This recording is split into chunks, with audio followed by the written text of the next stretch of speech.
Howdy from Durango, Colorado. Just past the tracks to the Durango Silverton narrow gauge railroad. Here's the river that runs through town. Looks kind of inviting, doesn't it?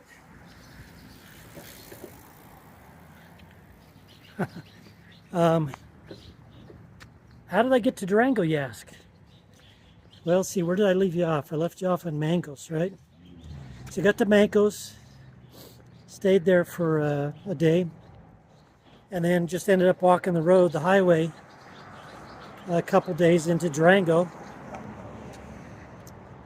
And then I stayed here in Durango as usual.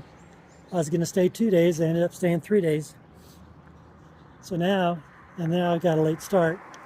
I actually got up early, but I had to upload your video. And then went to the store and then ate some breakfast. And so now here we go. About 15 miles for the day.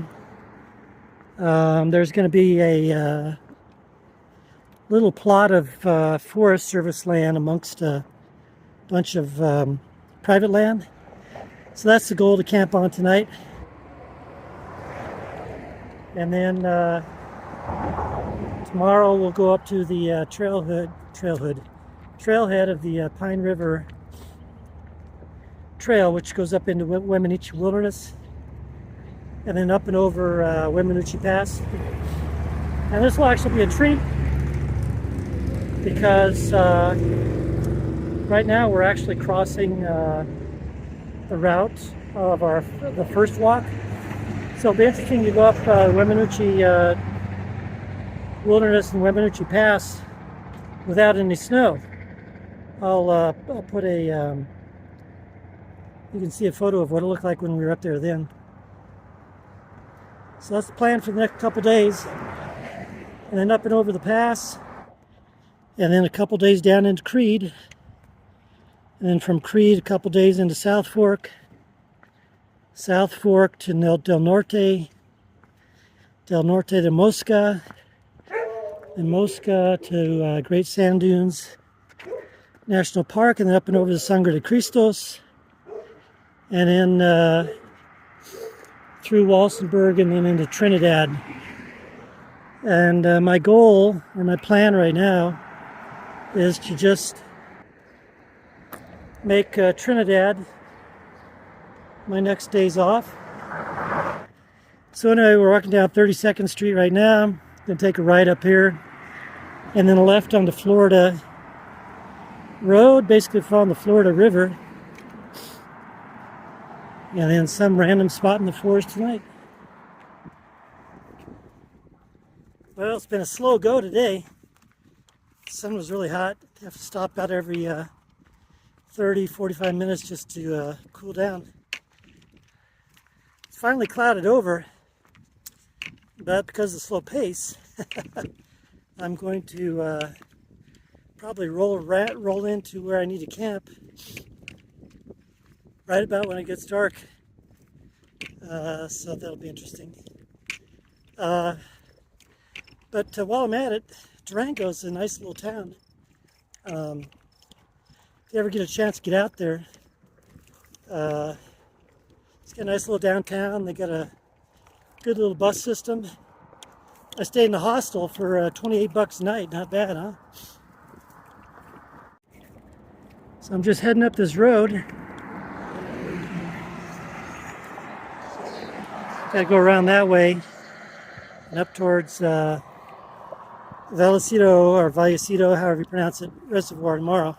Oh, the other thing I want to mention too, had to deploy my sticks for the first time in over 100 miles since Blanding, because this road here has had, well, now that I'm talking, it's not too bad. It's had a really small or non-existent shoulder, so I'd put the sticks out just to balance me and make sure I don't trip and fall in front of the traffic. That'd be good, huh? Oh.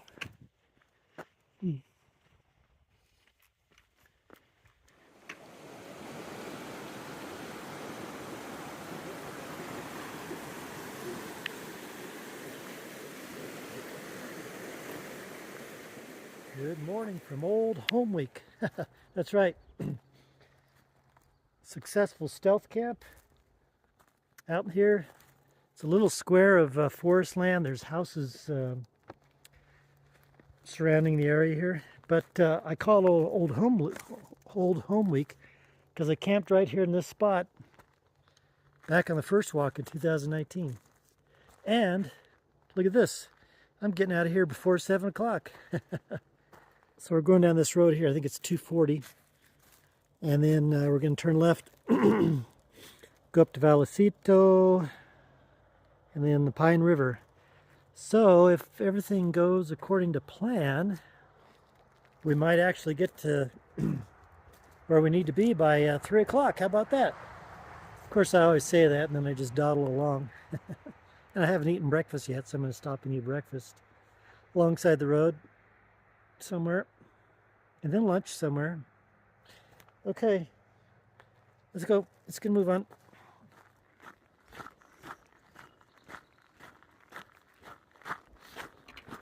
You know, it's interesting about this morning. It's kind of coolish, and I haven't had to button my shirt or put down the sleeves in a long time. And I think that's been since way back in Nevada. But I think that's going to be changing quite quickly because we're going to be rounding the corner here and turning left, walking into the sun. So I bet you that heats it up quite a bit. Yeah, the nice thing, though, is over on the other side of the mountain, when we get to Creed, I looked at the temperatures before I left Durango. Looks like it's only mid-70s and dipping down into the upper 40s at night.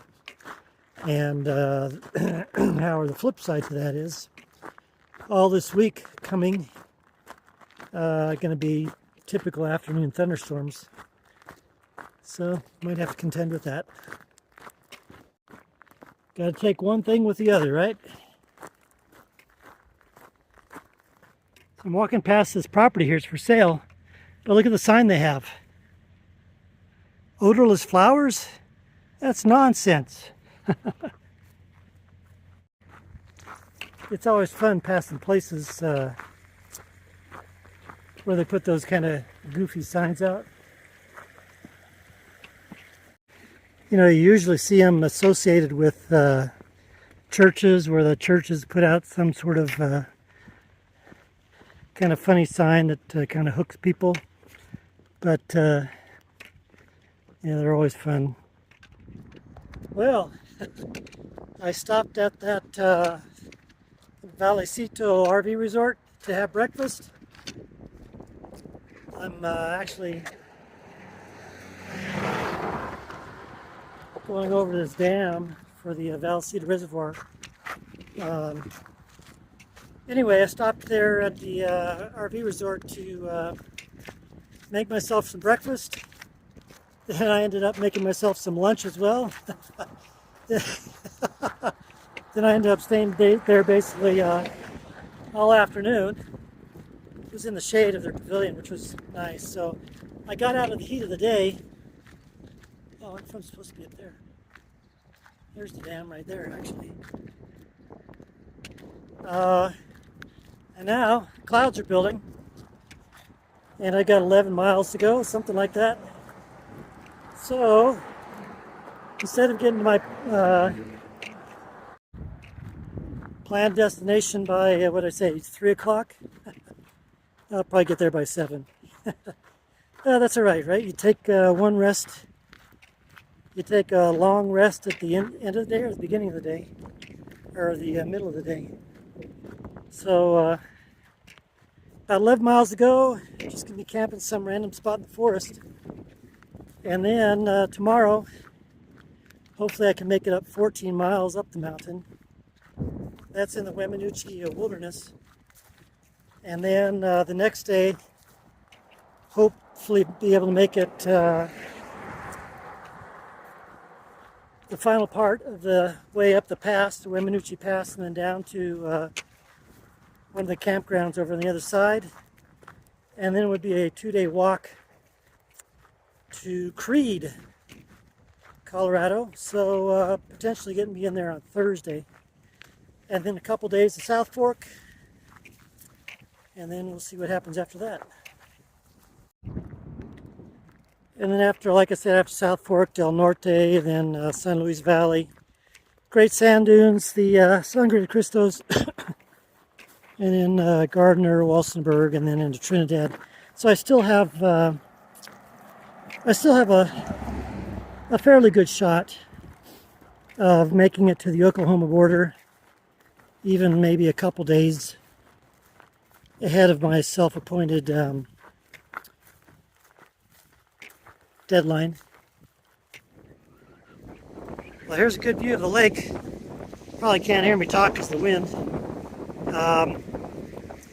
Everybody here calls it Vallecito, but if it's pronounced the way it's spelled, and if it's spelled in the Spanish sense, double L, I guess you would say Vallecito. It's a pretty little lake, or I should say it's a pretty big lake.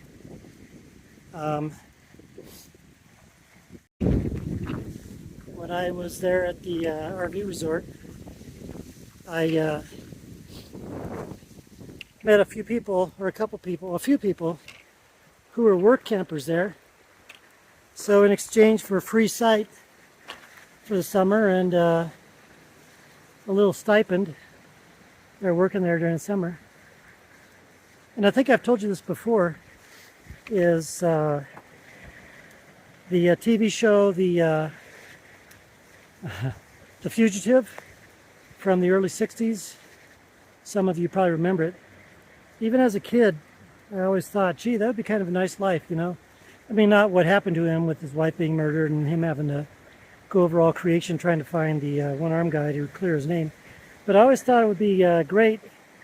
You know, he was always invariably in any episode, he was in some sort of small town with some temporary job, you know, and then he moves on to the next place. I always thought that would be kind of a good life. Huh. Is that something in my future? So let's move on. I keep forgetting how pretty I remarked to myself the first time when I came out here at this lake was. I was like looking at the shadows, you know, of the mountains. The one mountain is darker, the other mountain's darker and darker.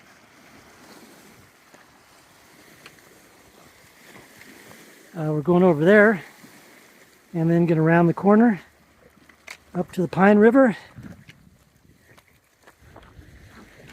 There was a pretty large fire here back in 2002, I believe it was.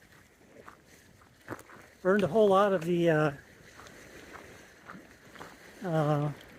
mountain on the side of the reservoir here and up in the watershed.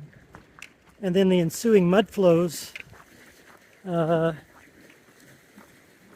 following winter just choked the rivers and the streams, and then and the upper part of the reservoir here ended up suffocating a lot of the fish, which was a curse in one sense, but also was a blessing in the other, because there had been a number of non-native species that over the decades had been introduced and started populating. So after that event, and then in 2003, I believe the Forest Service then restocked the lake and the streams with native species. And since then, I believe those native species have then taken off and kept the non-native species at bay. So fires can have their devastating effects and I guess their rejuvenating effects. And you know, if it's a natural fire that's started by lightning, I guess it's easier to take. You know, if it's man-caused fire, then sure, yeah, we kind of get upset. I guess we do get upset. Yeah, you too? Okay.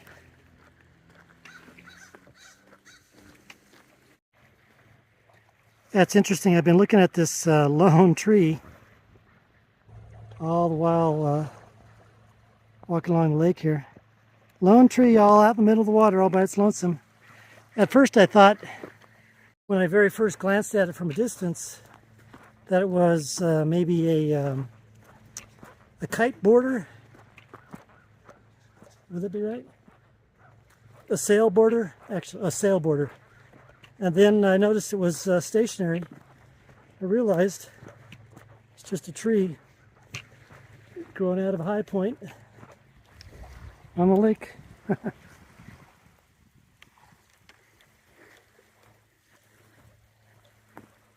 a pretty little trail here. Hello there, Mama. How you doing?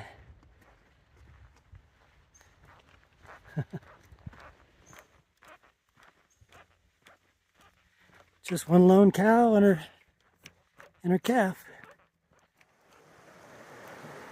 And there's your first look of the Pine River.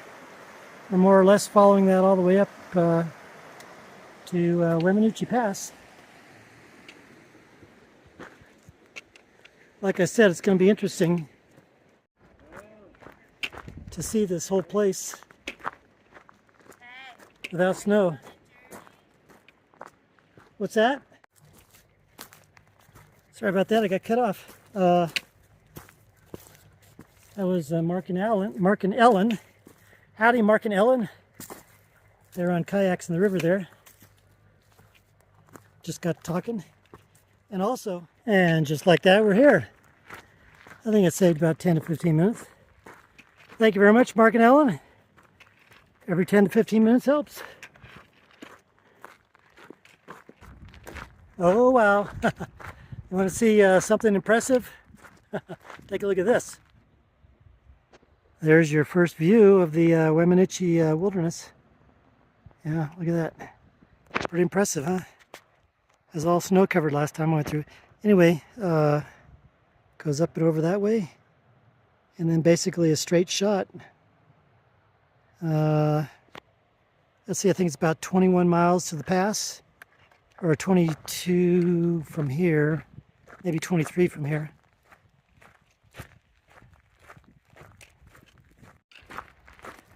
So, different perspective, that's for sure. Wowie, wowie, wowie. I'll show you another view of it when we get around the bend, if we can see it through the trees. Otherwise, I'll have to wait till tomorrow. Got about another hour to go. Unless I just stop here and drink in the view for a while.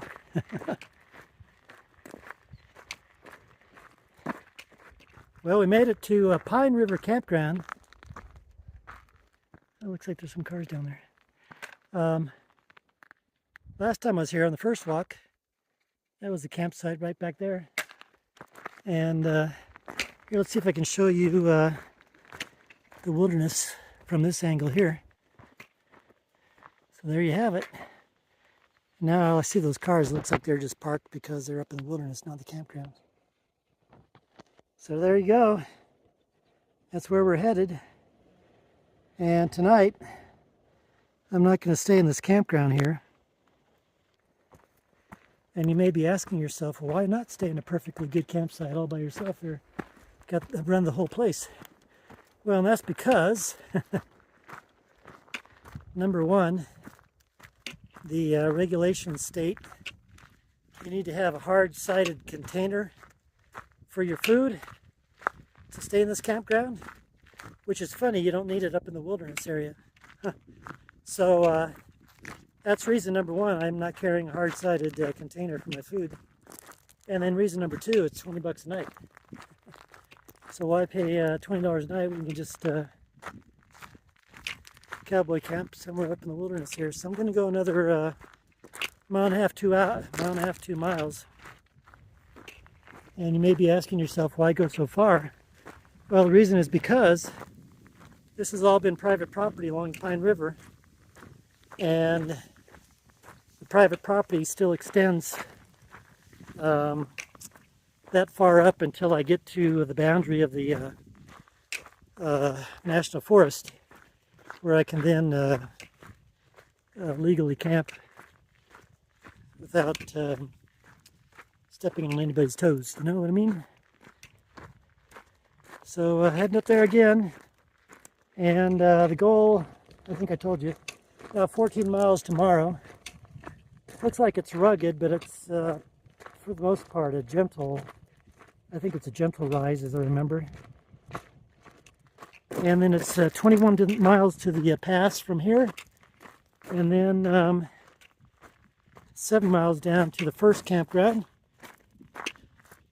So depending upon how I feel tomorrow, I might just go 14, or I may go farther than that.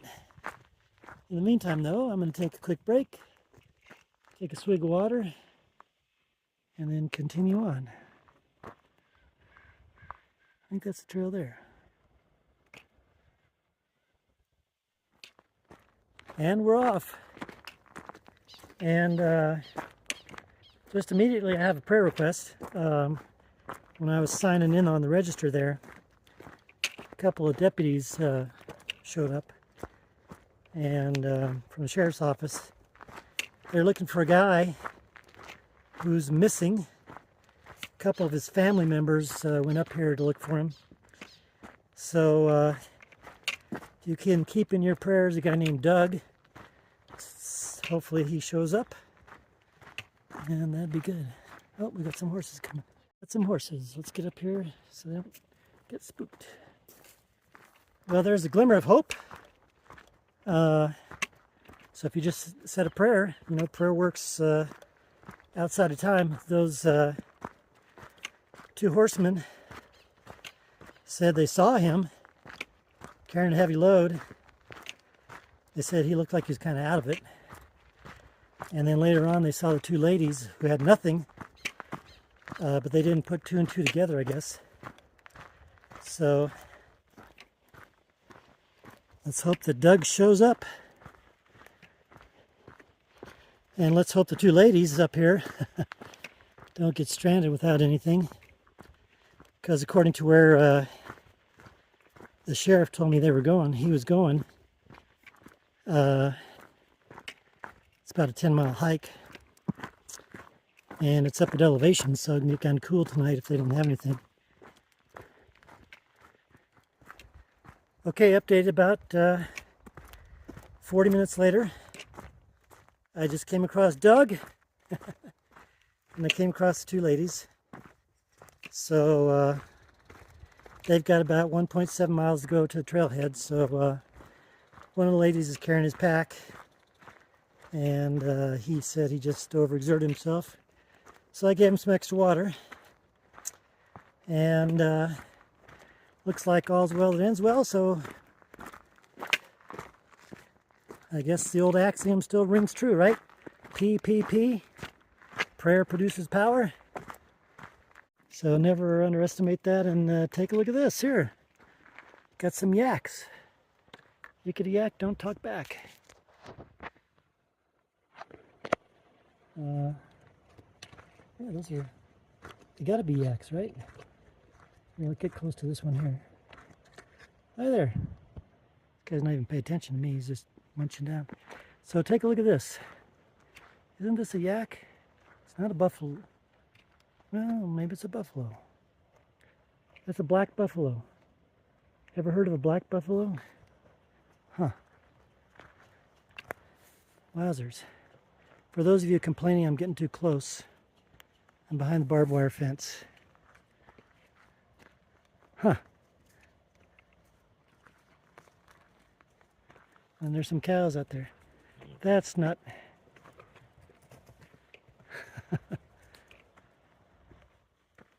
I'm confused. It looks like a yak. It looks like a buffalo. A yakalo? A buffalo yak?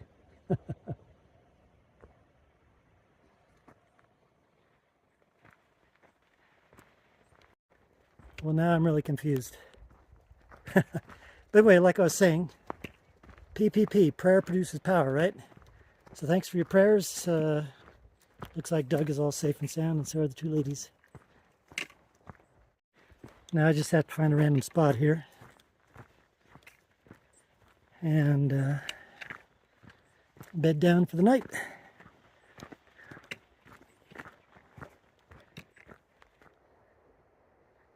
All right, in the waning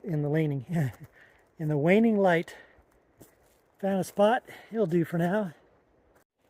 It's on a little rise above the river, so I don't think I'll be bothered by mosquitoes. I passed, or I didn't pass, but a couple hikers just passed me coming down. I asked them about the mosquitoes. They said down here in the lower section, it's pretty buggy, but once you get up another couple miles or so out of the marshy area, then it's all right. So that's it for tonight. I think I'm going to put a little bit of protein inside me and then hit the hay. That's what I'm going to do. Or hit the pine needles, as the case may be. Good night. Good morning. Here's a nice view of the trees. But you know something? I don't want to get up and go to school, Daddy. No. But I guess I better. 14 miles to go. It's all uphill.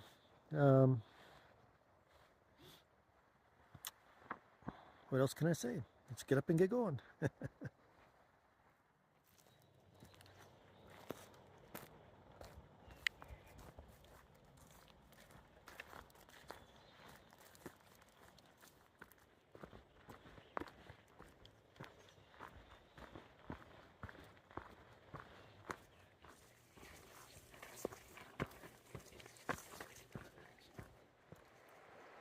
There you go.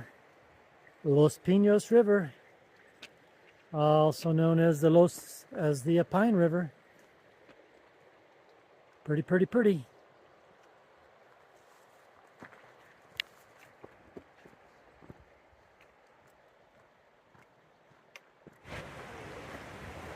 Well, you can probably hear it, right? Yep. This is Lake Creek, going down to the Pine River there, and coming from Emerald Lake there. So I don't know why they don't call it Emerald Creek, but it's just called Lake Creek. It's probably a good place to stop. I need to get some water, have a little bite to eat. This kind of stuff I really like. I think better than the road walks. So I'm going to stop here for a few minutes, get some water, and then we'll continue on. Well, that was a nice little stop. And while I was there, well, not while I was there, but I have been reflecting, especially when I got into Durango, why I was just so pooped to pop on that one section through the mountains in Utah. And I'm supposing, you know, probably because of the desert section, that I probably was a bit dehydrated through there. But I looked at my route that I've taken so far, and in Durango, by the time I got to Durango,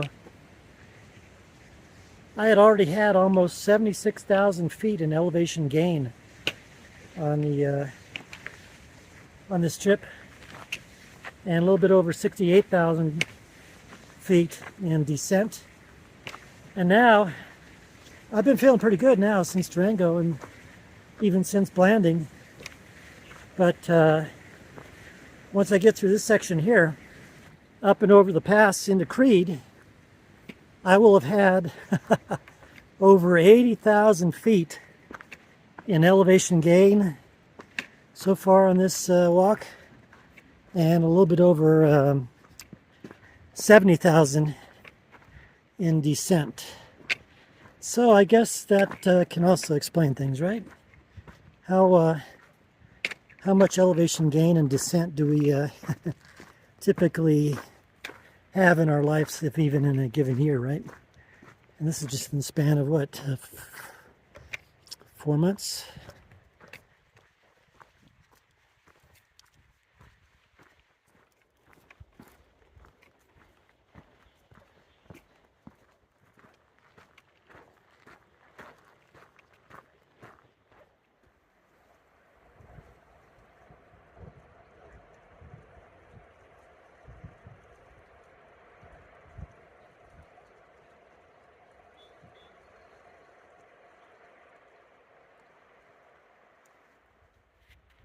Well, that was perfect timing. It stopped now. I stopped here next to the river for about an hour and a half, have lunch, take a little bath, and right when I was getting ready to be done, rain started to come. According to the forecast a couple days ago that I saw, it was supposed to be around noon, and right now it's about 2 o'clock. So, but it already looks like it's getting ready to stop, although there's some more clouds. And it's interesting how the rain starts to build and all the mosquitoes come out. I was sitting there, it was nice and sunny and all that. Started clouding over, mosquitoes, and I knew it was going to start raining, and sure enough. So about another, probably about another 3 hours.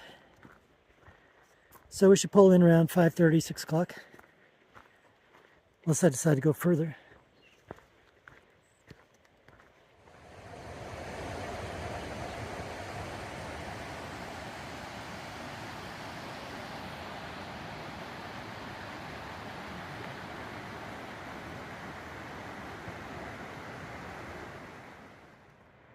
Well, I was wondering when this trail was going to start climbing. It's been a pretty gentle trail the whole time. Now we're starting to go up. I think we got about another 1,000 feet in elevation gain, and it's a little bit more than 4 miles.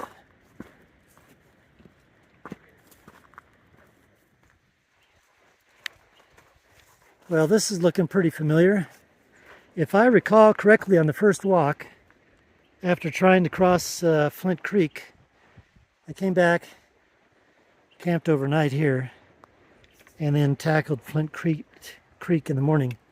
So let's go see what Flint Creek looks like today. It's interesting.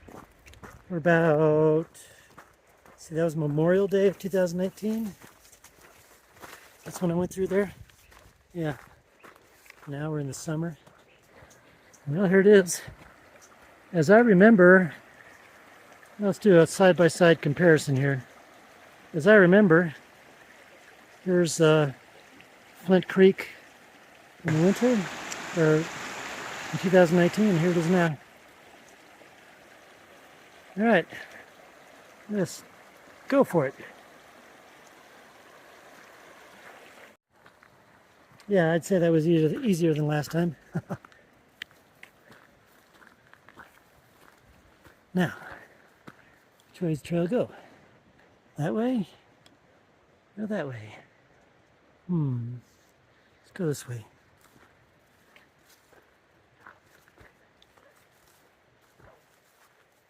I think.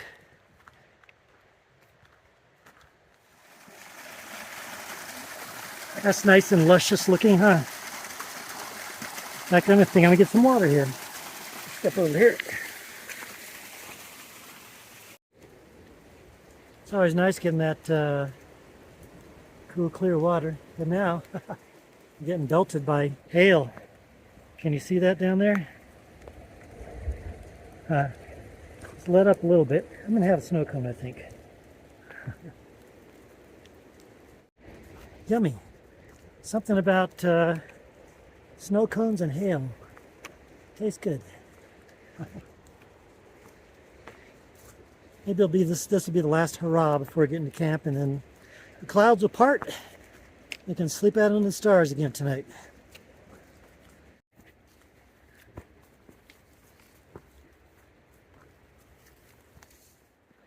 Well, we're making progress. That's tomorrow's goal right there. You think that might be the pass, but that's not.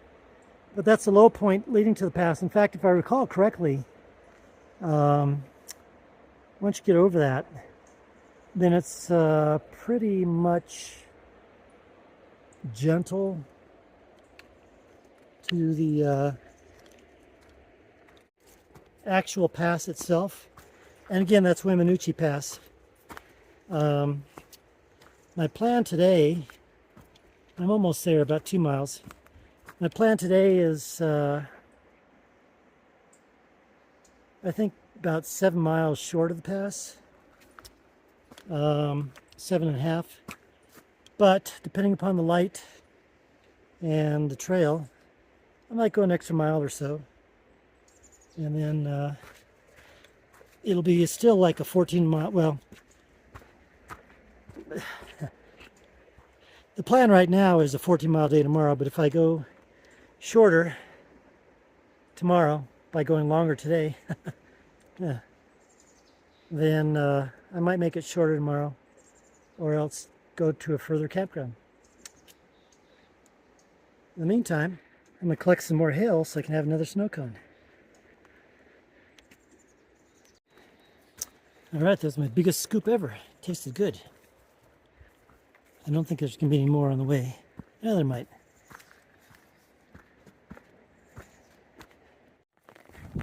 So, take a look at this. Double rainbow. Camera doesn't do it justice. See if we can zoom in. Get a little bit more color. That's pretty. So I think I'm gonna camp in this spot here and just, it's really mosquito-y, but I'm just waiting for the rain to stop so I can put the tent up. Oh boy. I was gonna camp out over there, but it looks like there's a whole bunch of people out there. So, and I was going to go a little bit further, but take, you know, a bird in the hand's worth more than two in the bush, right? So this looks like a good enough of a spot as any. So until it stops raining, I'm going to enjoy this rainbow. Yeah, you got every single color, man. Look at that. Orange. Yeah, look at that. Wow. Might even be a triple. Okay, I'm going to... Okay, that's it. See you later. Howdy. So it did not rain last night. So technically I didn't have to put up the tent. However, as you can see, I'm drying it off. It was pretty dewy last night, I guess. And then also, in addition to that, the condensation on the inside, even though I left the door open and the flap open. So that's why I'm getting out of here late. But look at this. Big change from last night, huh? And that's where our rainbow was. So let's see. Once again, we're going up Weminuche Pass. Right up that way. It's about 800 feet, 6 miles. So let's get a move on. Of course, after I take that down and stop that up. Oh, and put those away.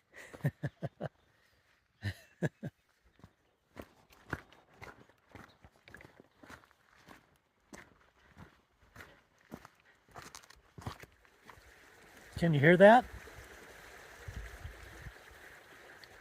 I'm always mesmerized by the sound of trickling water, especially in a stream like this. It's cool and clear, actually cold. Stopped here real quick because I didn't have any water before I left, so stopped here real quick, got some water filled up, had a little snack. So now on we go, and it looks like we might get rain earlier today. It's already clouding up and it's a little bit after 10. So I'm gonna just drink a little bit more water, fill up my bottle, listen to the trickling A little bit more, and then move on.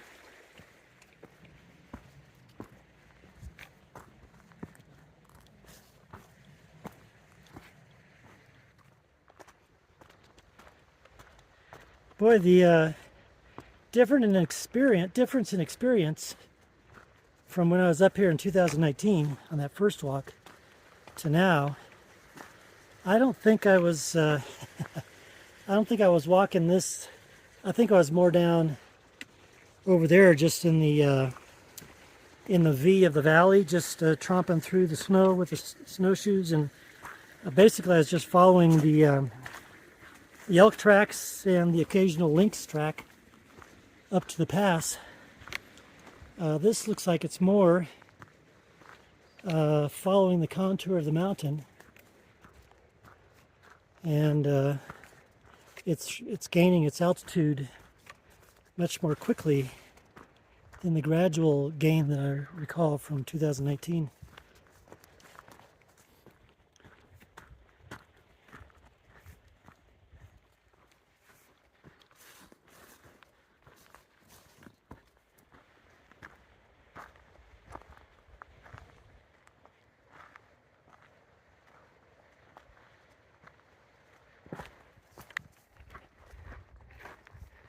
Well, we're making progress.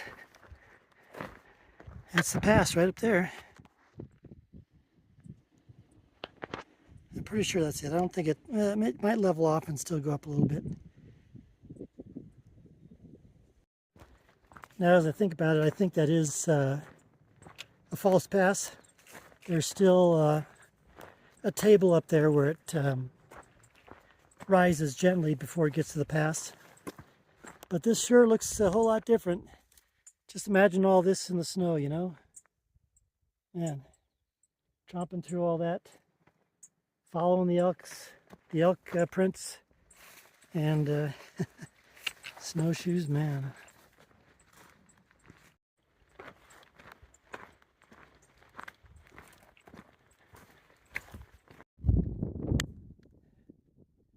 Well, we made another milestone. Look at this right here. Continental Divide Trail. Say, you know something, for those of you that know your hiking trails, there's what are considered three crown jewels of hiking trails in the country, in the United States. There's the Appalachian Trail, there's the Continental Divide Trail, and then there's the Pacific Crest Trail. And hikers that complete hiking all three of those trails are called Triple Crowners. But you know something? On the first walk across America, of course, when I came here, in fact, I'll show you a picture if I've got it, of how different this looks. So I crossed the Pacific Crest Trail. In fact, I walked about a quarter to a half mile of it. And on the first walk, I crossed this and walked about a quarter mile of it. That's at the main line. If you count the alternates that are allowed, walking into South Fork and Del Norte, I walked probably 50 miles of it. And then I walked about 3 miles of the Appalachian Trail. Then on the second walk, I hiked. So that's all three of the trails, right? So now I'm a triple crowner, right? But now on the second walk, I hiked about a mile of the AT, and then on this third walk, I hiked about a quarter mile of the PCT, and now a quarter mile, or 50 miles if you count that, of the CDT.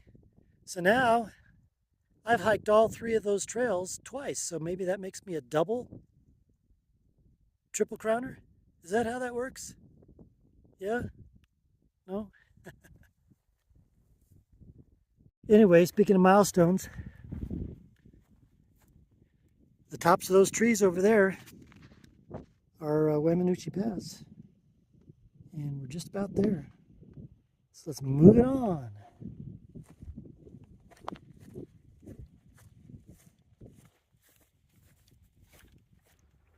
I had to stop here for a second because I got to figure out what to do.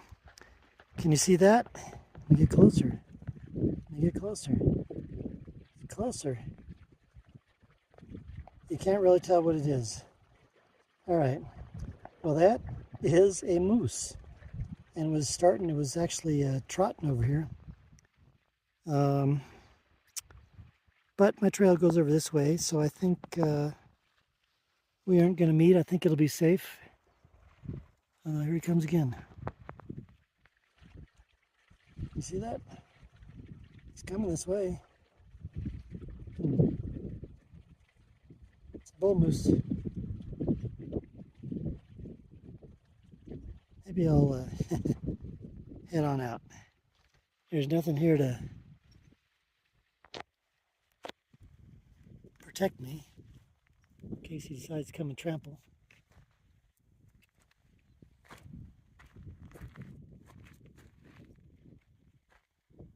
It's getting closer. Do they have good eyesight, or does he just not see me?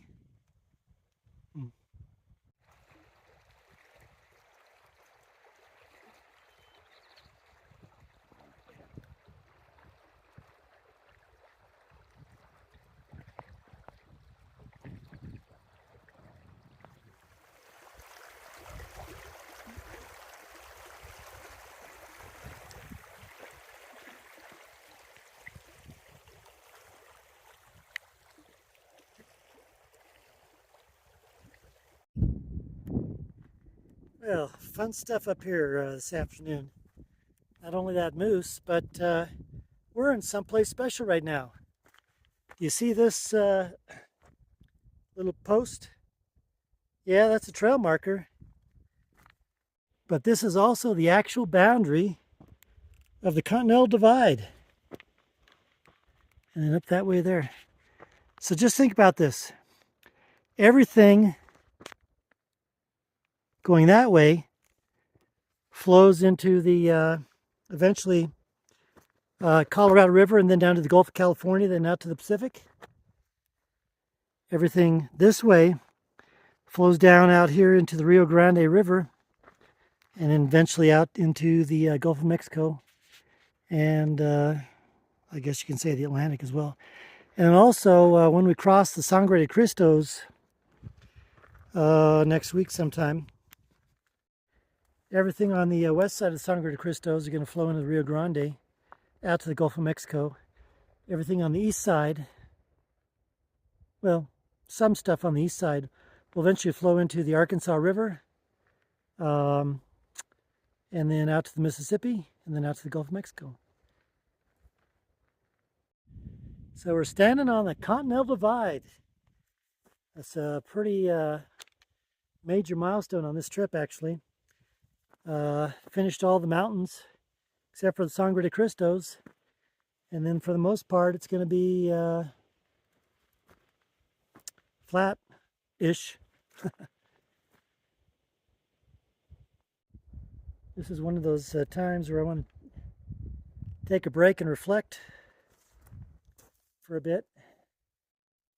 I guess I still have some time before the rain comes. So yeah, I think I'll do that. I'm going to take some time and reflect. Major milestone. Continental Divide. Goodbye, Pacific Ocean. Hello, Atlantic Ocean.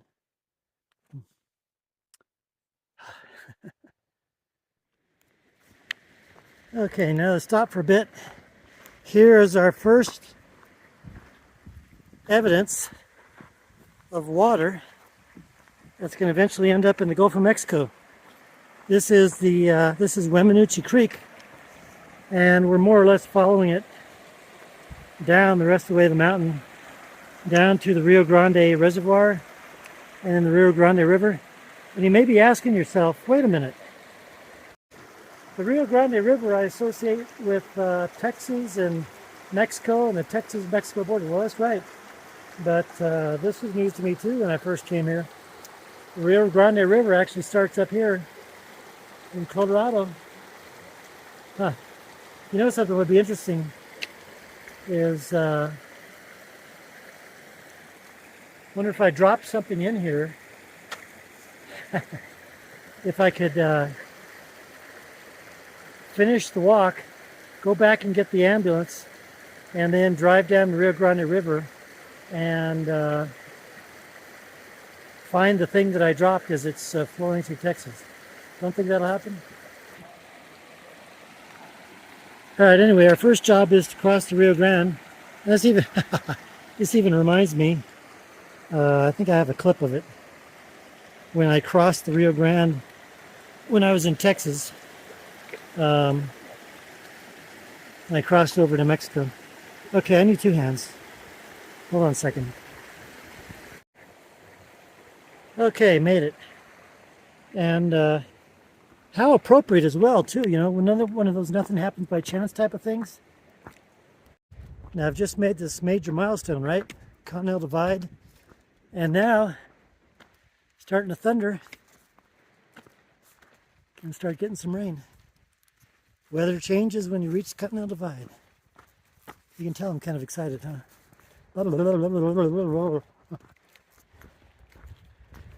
I think we got 7 miles to get down. See if we can get it without getting soaked.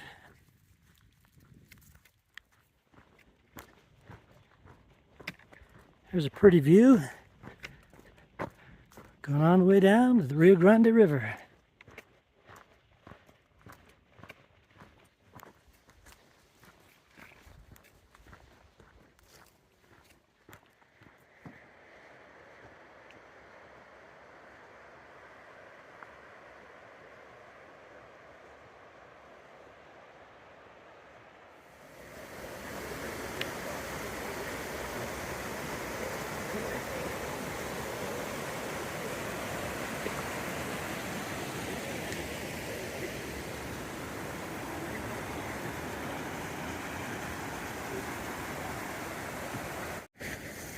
The creek gets pretty steep from here on out.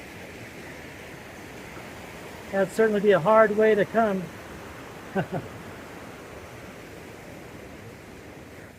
Thank goodness for that bridge, right?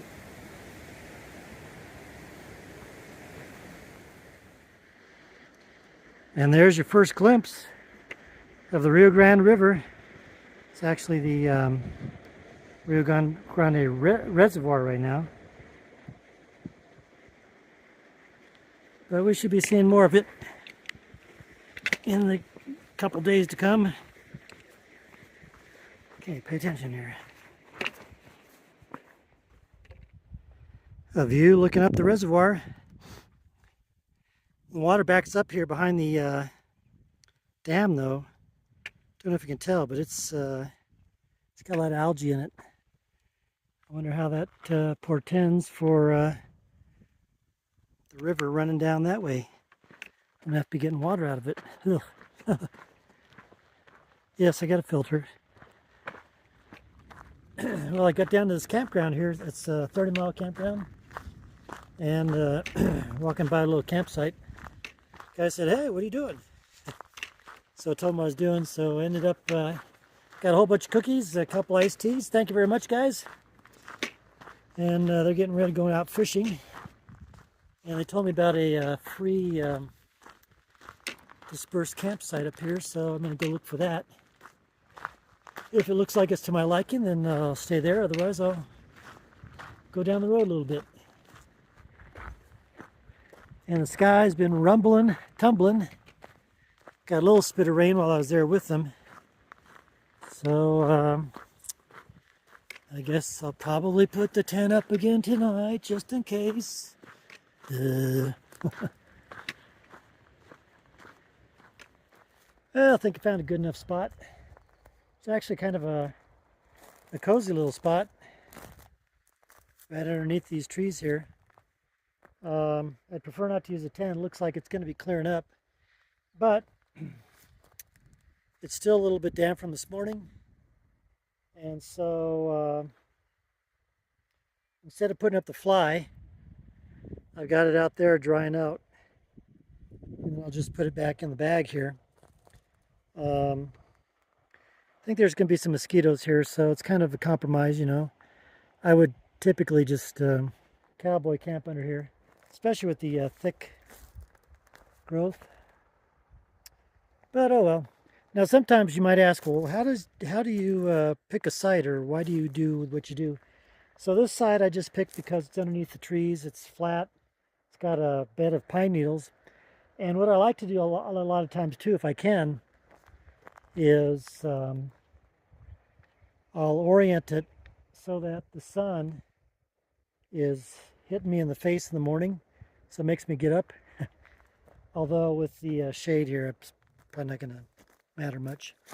So anyway, that's it for tonight. And then tomorrow, 10 miles to the Freeman General Store. And they got hamburgers. So I'm going to get a hamburger or two, or maybe even three. And then go about another 5 or 6 miles beyond that. And find a dispersed site somewhere. And then the next night will be in Creed. And I understand that you can camp on the baseball field. So I don't have to stealth camp on the baseball field. I can just do it. And they got a dugout too, so I'll just probably sleep in the dugout just in case it's going to rain. And then from Creed, it's going to be, I think, a day and a half to South Fork, and then another half day to Del Norte. That'll get me in there on Sunday, and I got a package coming in Del Norte. So I get that on Monday morning. So that's it for tonight. Along the Rio Grande River there. And see you in the morning. Climb every mountain. I don't know the rest of the words. But this is the last mountain